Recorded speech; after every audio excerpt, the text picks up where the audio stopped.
તો આજે આપણે બનાવીશું સોજીનો હેલ્ધી નવો નાસ્તો। તો ઉનાળાની ગરમીમાં તમને જમવાનું બનાવવાનો કંટાળો આવતો હોય તો આ સોજીનો નવો નાસ્તો તમે ઘરે ઓછા તેલની અંદર ઝટપટ બનાવીને ખાઈ શકો છો। ચલો સોજીનો હેલ્ધી નાસ્તો બનાવવાનું શરૂ કરીએ।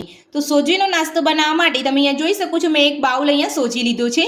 તો સૌથી પહેલા આપણે સોજીને એક મિક્સર જારની અંદર લઈ અને પીસી લઈશું। તો સોજીને આપણે પીસી લીધો છે। તો તમે જોઈ શકો છો આ રીતનો તમારે અહીંયા ઝીણો પીસવાનો છે। તો હવે આપણે જે માપથી આપણે અહીંયા સોજી લીધો તો એ જ માપથી આપણે એક બાઉલ પાણી લઈશું। તો એ જ બાઉલથી મેં અહીંયા એક બાઉલ પાણી લીધું છે। તો એક બાઉલ પાણી આપણે અહીંયા સોજીની અંદર ઉમેરી લીધું છે। તો હવે આપણે તેની અંદર એક બટાકાને કટ કરી લઈશું। તો બટાકાની ઉપરની છાલ કાઢી અને મેં અહીંયા ધોઈ લીધું હતું। તો હવે આપણે તેને મોટા પીસની અંદર કટ કરી લઈશું।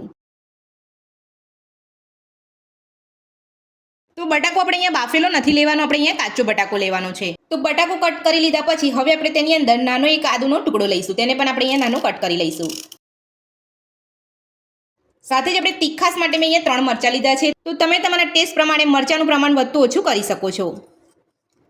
તો હવે આપણે ઢાંકણ બંધ કરીને બધું સરસ પીસી લઈશું। તો બધું જ આપણે અહીંયા સરસ પીસી લીધું છે। તો હવે આપણે ચેક કરી લઈશું।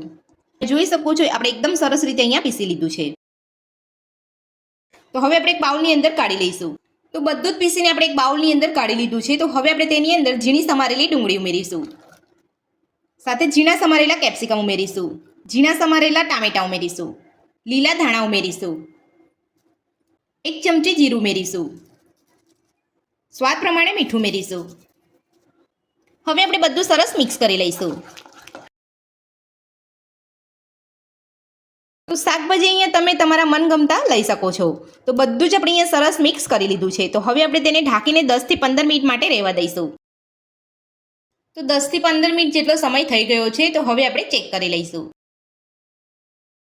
તો આપણે નાસ્તાનું ખીરું એકદમ સરસ રીતે અહીંયા સેટ થઈ ગયું છે। આ રીતે તમે અહીંયા 10 થી 15 મિનિટ માટે ઢાંકીને રહેવા દેશો તો તમારો સોજી એકદમ સરસ રીતે ફૂલી જશે અને તમારો નાસ્તો પણ એકદમ જાળીદાર બનશે। તો હવે આપણે ખીરાની અંદર નાની અડધી ચમચી જેટલો બેકિંગ સોડા ઉમેરીશું, એટલે કે ખાવાનો સોડા ઉમેરીશું। જો તમારી પાસે આ રીતનો બેકિંગ સોડા ના હોય તો તમે ઈનો પણ લઈ શકો છો। તો સોડા ઉમેરીને બધું સરસ આપણે મિક્સ કરી લઈશું। તો બધું સરસ આપણે અહીંયા મિક્સ કરી લીધું છે। તો હવે આપણે ખીરામાંથી નાસ્તો બનાવી લઈશું। તો નાસ્તો બનાવવા માટે મેં અહીંયા ગેસ ઉપર એક વઘારિયું મૂક્યું છે। તો હવે આપણે તેની અંદર 2 ચમચી જેટલું તેલ ઉમેરીશું।